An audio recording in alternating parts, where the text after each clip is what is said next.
ভাই রিফক্স কেডা ভাই? রিফক্স গেমিং কেডা ভাই? আমি তো এটারে চিনি না, মেনশন দিয়ে দাও তো। আমি যখন ম্যাচটা স্টার্ট দেই সবার এক কথা, রিফক্স গেমিং রিফক্স গেমিং। তো ভাই শোনো, মেন কথা হচ্ছে তুমি একটা ভালো স্কোয়াড নিয়ে ম্যাচ স্টার্ট দিবা। স্কোয়াডম্যান যদি তোমার টপ থাকে, রিজনের টপ থাকে, ওরা কিন্তু 100% চাইবে ম্যাচটা ভুইয়া হোক।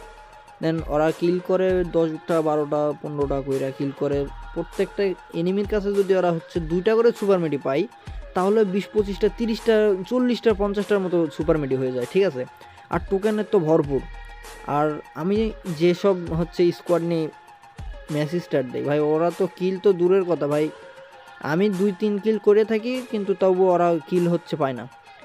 তো এই কথা একটা বলতে চাই যে ভাই, ভালো স্কোয়াড থাকলে বুঝছো, ওই যে জুনের মধ্যে ফার্স্ট জুন থেকে শুরু করে জুনের মধ্যে আমি ঢুকবোই না, তারপরেও ম্যাচ আমি ভুইয়া নিয়ে আসতে পারবো, ঠিক আছে। জুন টাচ করে আবার জুনে ঢুকলে জুন অনাহাসে আমার ম্যাচ ভুইয়া হবে।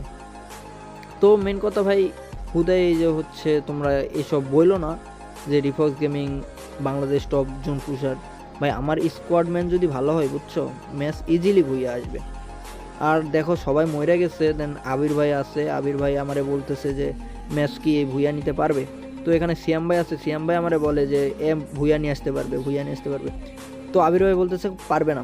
তো সিয়াম ভাইয়ের কথা ভাই আমি অনেক রিয়াকশন পাইছি, দেন আমি বলছিও যে ভাই হয়ে যাবে হয়ে যাবে। এরকম করতে করতে ভাই আমার দেখি যে 16টা সুপার মেডিকেট আছে, মাত্র 7,000 টোকেন ছিল আমার কাছে, হ্যাঁ সবাই মিলে 7,000 টোকেন দিছে আমারে।